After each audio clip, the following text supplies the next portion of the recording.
Bonjour camarades, nous sommes très contents de Martinique et de Guadeloupe d'être avec vous dans ce grand meeting de campagne. Un grand salut à vous tous camarades. En Martinique et en Guadeloupe, des centaines de travailleurs de la santé sont en lutte car ils sont suspendus sans salaire. Des centaines de familles ont été plongées brutalement dans la misère. Il s'agit là de la punition infligée par Macron et son gouvernement à ceux qui refusent de se soumettre à la loi du 5 août 2021 sur l'obligation vaccinale. Car selon eux, les salariés doivent être dressés à obéir, à marcher au pas sous les ordres des représentants des exploiteurs capitalistes et de ceux qui gouvernent à leur service. C'est un exemple de la dictature qui est exercée contre les travailleurs dans cette société. Cette situation a conduit à une véritable révolte en novembre et en décembre dernier. Derrière ces révoltes se sont exprimées également la colère contre le chômage de masse, la misère, la hausse du coût de la vie, le désarroi d'une grande partie de la jeunesse des quartiers.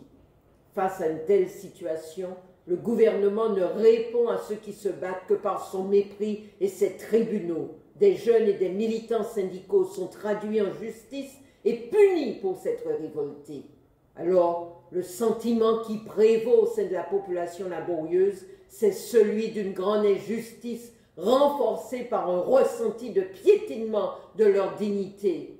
Dans ces ex-colonies françaises, les séquelles du colonialisme sont tenaces. Le chômage y est 2 fois plus élevé que dans l'Hexagone. Le coût de la vie, l'illettrisme, l'échec scolaire, le nombre de pauvres, entre autres, sont en constante augmentation.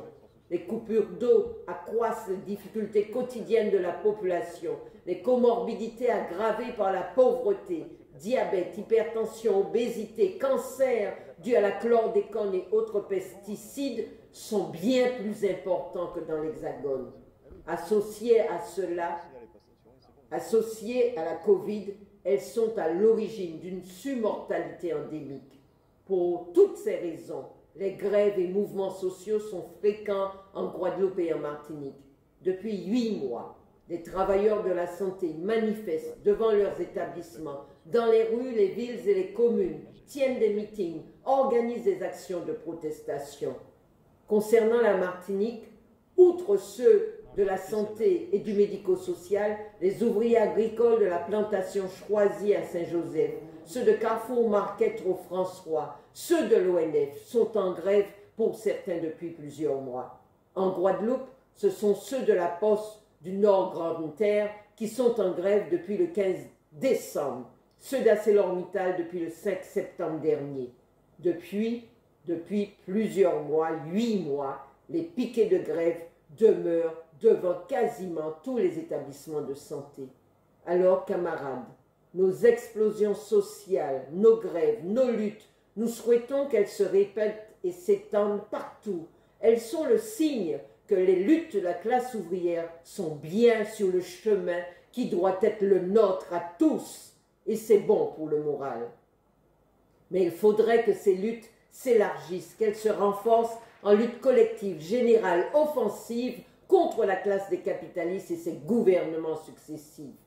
Car c'est au cours de ces luttes que la conscience de classe peut se renforcer chez les travailleurs, chez toujours plus de travailleurs. C'est au cours de ces luttes que se construira le Parti communiste révolutionnaire des travailleurs.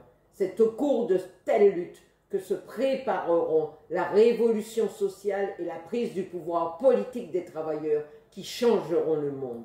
Pour ces raisons, nous appelons tous les travailleurs et tous ceux qui défendent en priorité les intérêts de la classe ouvrière à voter et à faire voter pour notre candidate Nathalie Arthaud, en Guadeloupe, en Martinique, en Guyane, chez tous nos frères et sœurs de classe d'outre-mer et de France.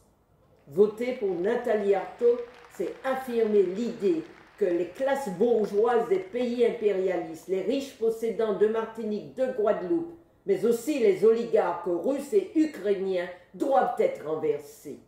Voter pour Nathalie Arthaud, c'est affirmer l'idée que c'est aux travailleurs de prendre la direction des affaires pour débarrasser le monde de l'exploitation de classe, des crises économiques et des guerres. Voilà camarades, notre petite contribution à votre grand meeting au Zénith en direct. Nous sommes en direct de la Guadeloupe et de la Martinique. Je salue Nathalie et je vous salue tous et je vous souhaite une bonne dernière semaine de campagne et un très bon meeting.